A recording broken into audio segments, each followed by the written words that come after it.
सम्मानित साथियों, सादर अभिवादन।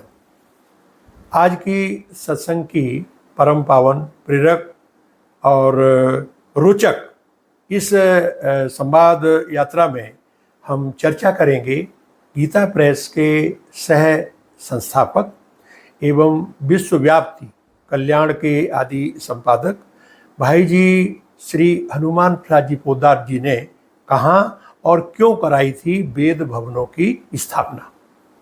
हमारे साथियों, ये प्रकरण हम इसलिए आपके संज्ञान में ला रहे हैं क्योंकि पहले जो हमने एक वीडियो दिया था उसमें ये था कि गीता प्रेस ने क्यों नहीं प्रकाशित किए वेद।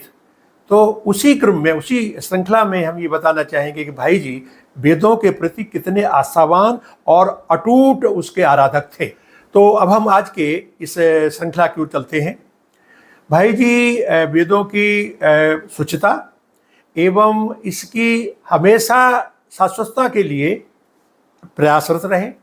उन्होंने वेदों की गरिमा और इसकी अद्भुत जो जिसे हम कहें महानता है, इसको चरितार्थित करने के लिए अनेक आयाम प्रस्तुत किए और आजीवन इन्होंने वेदों की ब्रह्म व्यापकता एवं अखंड अक्षुरता बनाए रखने के लिए हमेशा उसके लिए प्रतिरक्षा की और समर्पित भाव से रहे।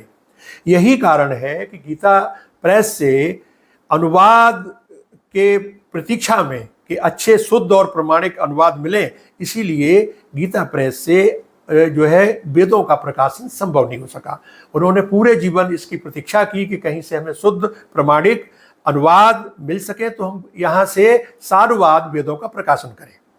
लेकिन अभी गीता वाटिका के सुविज्ञ सूत्रों से ये जानकारी मिली है कि कालांतर में भाई जी श्री हनुमान प्रसाद जी पोद्दार ने बिना भाष्य के यानी बिना अनुवाद के वेदों के प्रकाशन की योजना बनाई थी, लेकिन दुर्भाग्य से उनका गिरता हुआ स्वास्थ्य और अन्य कई अपरिहार्य कारणों से ये प्रयास भी सफल नहीं हो सका।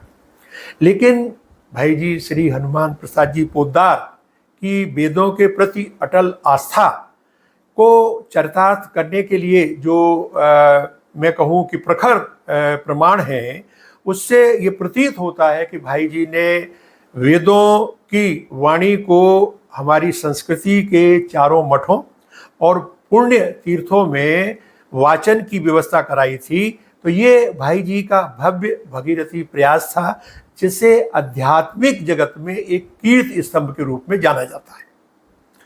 अब मैं आपको इस विषय की ओर ले चलता हूँ। हुआ ये कि एक बार उत्तर प्रदेश सरकार के महामहिम राज्यपाल साधु मना श्री विश्वनाथ दास जी देवभूमि इसमें जाकर के देवभूमि में गए और वहाँ बद्रीनाथ के दर्शन किए। दर्शन के समय उनके मन में ये पुनीत भाव स्फुरित हुआ कि हमारे संसार में जो विश्व का वांग्मय है उसमें वेदों की गिनती सर्वप्रथम आती है और ये सर्वप्रथम साकार रूप से माने जाते हैं। तो क्यों ना इनके वाचन की, इनके पाठ की व्यवस्था हम इन धामों में कराएं। लौट के वो लखनऊ आ गए। इसके बाद उन्होंने गोरखपुर का कार्यक्रम बनाया और इसी क्रम में उन्होंने गीता प्रेस का भ्रमण किया। वहाँ जाकर उन्होंने देखा अद्भुत आर्ष ग्रंथ और बहुआयामी प्रिंटिंग प्रेस तथा प्रशंसनीय पुस्तकालय और अनुपम संग्रहालय को देख करके बहुत प्रसन्न हुए और उन्होंने वहाँ कहा कि गीता प्रेस मात्र प्रेस नहीं है, एक तीर्थ है। इसी क्रम में उन्होंने भाई जी से वो बात कही जो उन्हें बद्रीनाथ की यात्रा के समय उनके मन में स्फुरित हुई थी, उनके मन में प्रकट हुई थी। और उन्होंने कहा कि मेरा विचार है कि हम चारों धामों में वेद के पाठन की व्यवस्था करें। भाई जी ने मुस्का के कहा कि मान्यवर, ये अद्भुत संयोग है कि ये विचार मेरे मन में भी कई महीनों से आ रहा था और मैंने तो इसको छंदबद्ध कर लिया था। वो छंद है, मोरे मन प्रभु यह संकल्पना, चारों धाम करो वेद भवन की स्थापना। इसको सुनकर के राज्यपाल महोदय बड़े प्रसन्न हुए कि हम और आप एक ही विचारधारा पर चल रहे हैं। तो उन्होंने भाई जी से प्रार्थना की कि आप इस दिशा में कुछ करें। तो भाई जी ने कहा कि मैं इस प्रण काम को आपके आशीर्वाद से मैं ले रहा हूँ और आपको वचन दे रहा हूँ कि आपका आशीर्वाद रहा तो हम निकट भविष्य में ही एक आपके सुखद परिणाम इसके हम आपको दिखा देंगे। इसके पश्चात भाई जी ने क्या किया कि अपने मित्रों सहयोगियों के साथ चर्चा कर कर इस महत्वाकांक्षी परियोजना पर या इस परियोजना को मूर्त रूप देने के लिए विचार मंथन प्रारंभ कर दिया और इसी महत्वाकांक्षी योजना के क्रियान्वयन के संबंध में उन्होंने गोरखपुर के तत्कालीन गोरक्ष पीठ के पीठाधीश्वर महनीय महंत योगीराज दिग्विजय नाथ जी से सहयोग के लिए प्रार्थना की। योगी जी ने बड़ी प्रसन्नता के साथ उनको ये आशीर्वचन दे दिया कि आप जितना सहयोग चाहोगे हम आपके लिए तत्पर हैं।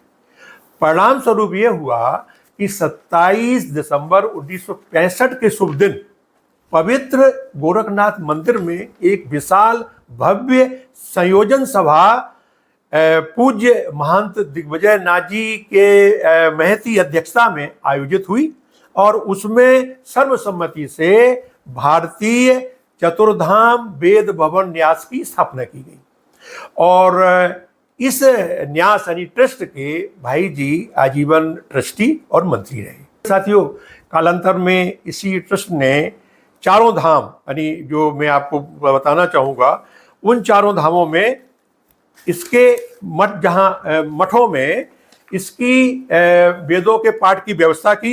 इनमें है बद्रीनाथ, रामेश्वरम, जगन्नाथपुरी और द्वारिकापुरी। कालांतर में इसके बाद रुद्रप्रयाग, कलड़ी केरल, रंगम श्रीरंगम तथा तीर्थराज प्रयागराज में भी वेद पाठों की व्यवस्था बनाई गई। तो सम्मानित साथियों, इस अद्भुत खोज पूर्व जो आपके सामने संवाद यात्रा मैंने प्रस्तुत की, इससे भाई जी का वेदों के प्रति जो रुझान था, उनकी आस्था थी, उसका मैंने विशद वैज्ञानिक और विस्तार में वर्णन किया। इससे ये सिद्ध हुआ है कि भाई जी ने ये जो ट्रस्ट बनाया था भारतीय चतुर्धाम वेद भवन न्यास, इसके द्वारा हमारी जो भारतीय संस्कृति के 4 उपहार वेद हैं, उनके नित्य पाठ के लिए उन्होंने ऐसी योजना बनाई कि इनको नियमित तीर्थों में और चारों धामों में पाठ होते रहे।